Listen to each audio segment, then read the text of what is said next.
Hello and welcome to the first episode of Third Sense. Now, as I was thinking, what do I want to do for my very first episode? I thought I would start with a subject close to my own heart, my bed.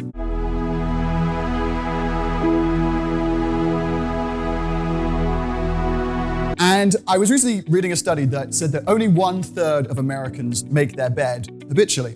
And I imagine the number for Brits is similar. But here's my thesis. My thesis is that as Christians, as Catholics, we should be concerned about making our bed every morning. You know, I came across this quote from this atheist psychologist called Steven Pinker. And what he says, the entire purpose of life is to fight against the tide of entropy and to carve out refuges of beneficial order in the world. And what I found so interesting about this quote is that even as a Christian, although I think he's missing some of the context, I largely agree with his assessment. You know, what is entropy? Entropy it's a fancy scientific word for lack of order. So my dirty room, my unmade bed, my messy car, these are all examples in a loose sense of entropy. But on a much broader scale, obviously, we see entropy in the universe as a whole. In fact, there's a whole scientific law, the second law of thermodynamics that describes this. The way that the natural world is headed towards maximum entropy, what scientists call the heat death of the universe. And, you know, in the biological world, we see the exact same thing, the way that species come and go, life forms go extinct. And we even see this in our own bodies, the way that we're all destined for decay. You know, I suffer from shin splints and it affects my running. And there's a way that we all feel the effects of entropy, the effects of disorder and chaos in the natural world. Okay, so you look out the window, you see the natural world is heading towards decay. Maybe when you read the events in the news, you're thinking, yeah, that's the same story there as well. And for some of us, this might be comforting. You know, the next time your mom asks you to make your bed, just say, oh, my bed is all part of the natural process of universal decay. But of course, from the Christian perspective, and this is where we begin to differ from our atheist psychologist friend, that's not the whole story. You know, in the opening chapters of the book of Genesis, what do we have? We have a world that's formless and void. But God, the creator, he fills the void. He gives structure to the universe. And he puts in individual elements, the sun and the moon and the stars and so on.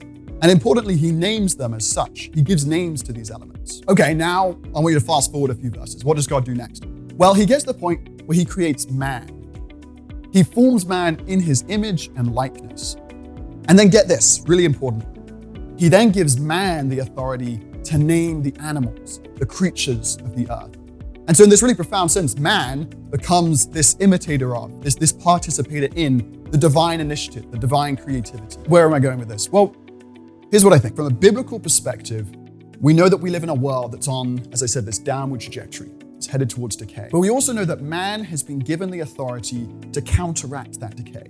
That of all the creatures on earth, man is the one who is rational, who has free will. And by exercising our consciousness, we can actually exert order over the chaos of creation. And so even though it can feel trivial, making your bed is a thoroughly human act. It's starting every morning by saying, I'm gonna exert myself. I'm gonna, over the disorder in my room, in my life, I'm gonna carve out this oasis of calm, this refuge of beneficial order, as Pinker would call it. Or in Christian terms, I'm exercising my stewardly vocation. And yet, I think we want to say there's more to it than this. Because from a Christian perspective, there's not just the disorder in the creation out there that we see and observe on a daily basis. But also much more existentially, there's a disorder within our own hearts.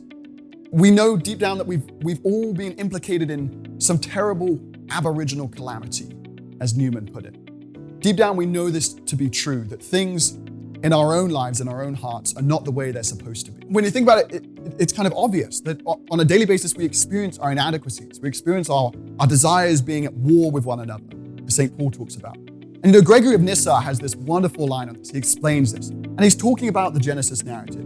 And he says, you're commanded to rule over the beasts of the earth. But don't you realize that you have a myriad of countless beasts within you? And rage, he says, is the sin of rage is a small beast, yet when it growls in the human heart, it's greater than any savage dog. So he says, rule over the beasts within you. For the same one who gives you the power to rule over the beasts of the earth will give you the power to rule over the beast within. And the fantastic thing about Christianity, of course, is that we do believe that we can overcome ourselves. Or rather that Christ can overcome us if we allow him. That's what that amazing grace that John Newton talked about is. the grace, the power to overcome ourselves, to be overcome by the power of Christ. And we see that in the prologue of John's gospel, in John's Christocentric rewriting of Genesis 1 and 2. That just as in the beginning, God created the heavens and the earth out of nothing, so now with the arrival of Jesus Christ, we too can be recreated. Okay, tying this all together. As Christians, we're called to assert our humanity. We're called to exercise our stewardly vocation over the earth. And that's what cleaning your room, making your bed, living an ordered life is about. But also, as Christians, we can't just stop there. We can't stop with Genesis. We have to keep going to Jesus. And so I want to challenge you. Yes, make your bed every morning. That's important. But don't stop there.